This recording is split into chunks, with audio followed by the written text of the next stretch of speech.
तो पेट्रोल ज्यादा नहीं था पहले? हाँ, पेट्रोल ज्यादा नहीं था, उससे वो बड़ा था थोड़ा, 15 तक के हुआ था, लेकिन 35-40 रुपए से भरे हमने वो तो गाड़ी कम हो गया ना, अभी 105 में गिरा हुआ है। बहुत कम हो गया अभी। बहुत कम हो गया। ये जो पीएससी बनी है, पीएससी हाँ, विनोद भाव ने बनाया। हाँ, पीएससी बनाए हैं, विनोद भाव ने बनाया। कृषि गोडाउन बनाए एक बार हैं। बोलो ना, पीएससी विनोद भाव ने बनाया। हाँ, विनोद भैया ने बनाया ना पीएससी। PSC? हाँ, अच्छा, क्या मेडिकल कॉलेज? मेडिकल कॉलेज विनोद भैया के प्रयासों से हुआ है।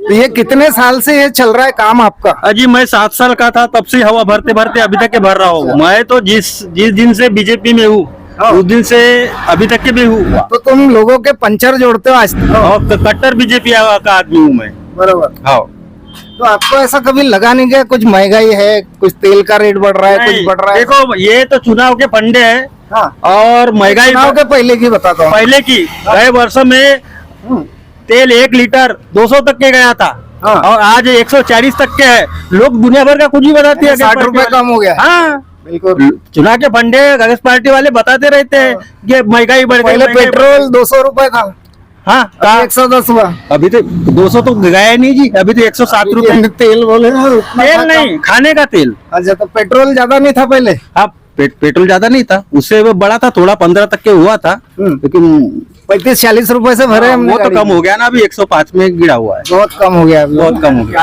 अच्छा, प्याज का रेट? प्याज का रेट तो चलता है जी उत्पादन के हिसाब से। किसान का फायदा हो रहा है ना? किसान का फायदा हो रहा है ना। किसान लोग बोलते हैं हमको उत्पादन कर पर पैसा मिलने को ना है। उत्पादन जैसा होगा वैसा महंगाई बढ़ेगी ना, वैसा तेल का भी वैसा ही है। हाँ, किसानों का भी फायदा होना हाँ, चाहिए। किसान- फिर बोलते हैं किसान के फसल का रेट नहीं बढ़ा रहे, है ना? तो भाव एक चीज बताओ, किसान ने तो फसल पैदा कर लिया, सब धान वान लेके जो भी फसल इनके पास से सस्ते में लिया जाता है, और अगर व्यापारियों के गोडाउन में जाता है तब क्यों रेट बढ़ाते हैं? ये खेत में रेट क्यों नहीं बढ़ता? खेत में रेट बढ़ता है, नहीं बढ़ता है वैसी बात नहीं। किसान लोग बोलते हैं किसान धान का रेट बढ़ने को ना, रेट बढ़ता है, बढ़ता है ना, उसके बाद में आगे का भी रेट बढ़ता है। ये रोक के नहीं रखते उसको। रुक के नहीं रखते ना, रेट डालते, बोले कर्जा हो गया। कर्जा हो गया, ऐसा तो चलते रहेगा। अब तुम क्या स्पेशल बोलने वाले थे, वो बताओ, वो वाला बोलो। बोलने वाला था वो तो अब वो मेरी लाइन कट हो गई है। कट हो गई क्या? अरे चलो, भाजपा वाले पर वोट कितना पैसा बांट रहे? अपने यहाँ पैसा नहीं बांट रहे, कांग्रेस वाले कितना बांट रहे? कांग्रेस वाले भी नहीं बांट रहे, कोई पैसा नहीं बांट रहा है। नहीं, ऐसा कैसे होगा? इतना ईमानदार चुनाव, करना है वो बात अलग है। इतना ईमानदार चुनाव देखे ही नहीं हमने आज तक। नहीं, यहाँ तो सब ईमानदार चाहिए। हाँ, क्योंकि महाराष्ट्र में बिना पैसा बांटे होता ही नहीं। नहीं, पैसा किसा नहीं बट रहा है। ऐसा तो कैमरा बंद होगा तब बताओगे क्या? नहीं, कैमरा चालू भी रखेंगे तो नहीं बताएंगे, हमको मिला ही नहीं ना। अच्छा, हाँ, आ जाएगा तो जरूर बताएंगे। हाँ, आ जाएंगे तो हम बताएंगे। तो ये जो चुनाव जीता लाडली बहनाओं के ऊपर के विकास के नाम पे, नहीं, विकास भी है ना। लाडली बहना तो ये योजना है, सरकार की योजना है, लागू की उनने। नहीं, पर जोर आपने लाडली बहना पे दिए ना। नहीं, जोर लाडली बहना पे, लेकिन जोर के साथ लाडली बहना के साथ साथ विकास भी है। आमदार साहब विनोद अग्रवाल जी कई के। लोग बोलते हैं कि गोपाल अग्रवाल के इतना इनने विकास नहीं किया, हाँ, जनता बोलती है बोल रही है ना, है ना? बराबर। जैसे बोल रही है। बिल्डिंग इमारत ये जो देखते हैं, हाँ, मेडिकल, हॉस्पिटल, बिल्कुल। स्कूल, कॉलेज, हाँ, हाँ। तहसील कार्यालय, तो ऐसा कुछ है इनका?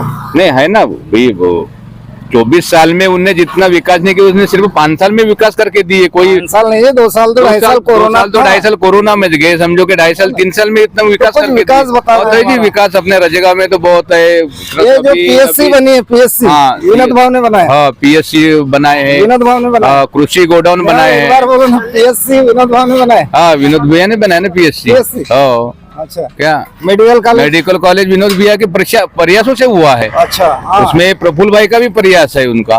सरकार ने तो काम दी, लेकिन सरकार के बाद में बोलने वाला भी होना ना, कि भाई जो नेतृत्व करते हैं अपने विधानसभा का, कहाँ का क्या क्या लगता है, उसको बोलने वाला भी व्यक्ति होना। काम तो सरकार देती है, बराबर है कि नहीं? खींच के लाने की ताकत भी होना, बोलने वाला होना। वहाँ पर लाडली बहना आज तक यहाँ पर लागू नहीं हुई थी, लेकिन वो जो आमदार महाराष्ट्र में पहला आमदार है कि उस आमदार ने वो योजना को लागू करने की कोशिश की, सरकार से बोली तो यह योजना लागू हुई। यहाँ बहुत सोशल मीडिया में हमने देखा था, नाना पटोले भी झगड़ते देखे हमने। इन्हें कागज मनमानी मांगे थे, जैसे लाडली बहना को कॉलेज में एडमिशन किया जा रहा है, इतने पेपर थे तो नाना पटोले ने भी विरोध किया है, चाहे वो कोई भी पार्टी का हो, है ना। तो इस बार महायुति से तो मुख्यमंत्री कौन बनेगा? देखो, मुख्यमंत्री का चेहरा तो वो वरिष्ठ वाले करने वाले ऊपर में। आपके पसंद आपके पसंद का मुख्यमंत्री कौन? शिंदे जी है। अच्छा, शिंदे जी बहुत बढ़िया तो काम है ही कर रहे हैं। पहले से। हाँ। अब उनकी सीटें कमाई तो कैसा होगा? फिर देवेंद्र जी है। अच्छा, एक में देवेंद्र जी फिर है कोई ना कोई है। हाँ, और रजेगा में विकास बहुत किया आमदार साहब ने। यहाँ न जात देके, पात देके, न पंथ देके, उनने यहाँ पर SC ST को भी बुद्ध विहार दिए। अल्पसंख्यकों को कब्रिस्तान में आज से 24 साल से एक ईटा नहीं मिली थी वहाँ पर। आज उनके कार्यकाल में 20-25 लाख के अल्पसंख्यक का काम हुआ है। इसलिए गोडाउन जनता के आमदार, हाँ, इसलिए जनता के आमदार उनको बोलते हैं। चाहते आमदार। हाँ, चाहते। बचत गढ़ भवन बनाए, कृषि गोडाउन बनाए हैं, और बाकी फिर नाले नुले हैं, नाली वगैरह है, रोड वगैरह, ये तो उन्हें बनाए। अब भाव 2100 रुपए देंगे बोलते हैं हो लाडली बहना को, और यहाँ से जीते विनोद भाव, तो 2100 देंगे। 2100 सरकार से रिक्वेस्ट करेंगे, हमारे आमदार झगड़ेंगे वहाँ पर, लड़ेंगे। अगर कोई सरकार भी बनी तो दूसरी भी अगर सरकार बनेगी तो हमारे आमदार ऐसे दमदार है कि वो ऐसा नहीं कि भी सरकार है तो वो लड़ेंगे ना वहाँ पर। 2100 रुपए के लिए लड़ेंगे वो, 2100 रुपए के लिए लड़ेंगे वो। भाई नाम बताएंगे, क्या नाम है आपका? विद्याबाई रविंद्र डार। तो अभी पैसा आ रहा है लाडली बहना का? हाँ। तो आपके घर में कितने लोग हैं जिनको फायदा मिल रहा है? हमारे यहाँ बहू 3 है। अच्छा, हाँ, तीनों को मिले। और आपको? हाँ। यानी 6000 महीना? नहीं, 2 बहू है और मैं हूँ। 3 लोगों को, हाँ। यानी 4500 रुपए महीना। तो तुम तो राय को पेलोगे अब किसी को तो नहीं। तो लाडला भाव को कुछ मिल रहा है क्या? हाँ, लाडला भाव? हाँ, मिलेगा कैसा नहीं तो, हम भैया छे हमारे तो। अच्छा, तो यही बात हो गई। कल ही पूछा था मैंने, 1500 रुपए आ रहा है, जब भाई बोला तो वादा निभाना पड़ेगा। हाँ। और 1500 रुपए आ रहा है तो फुल को वोट देना पड़ेगा। हाँ। यही बात होगी हाँ, ना? हाँ। तो आपको 1500 आता है तो वहाँ आधा कुछ देते हैं अपने मिस्टर को? पूरा देते 1500 पूरा रख लेते हैं? देते हैं, यानी हमारा समय है दोनों के बीच में, ऐसा नहीं है कि हम रखेंगे, भैया ने दिए तो उनको भी तो समझना चाहिए ना, साले दिए करके।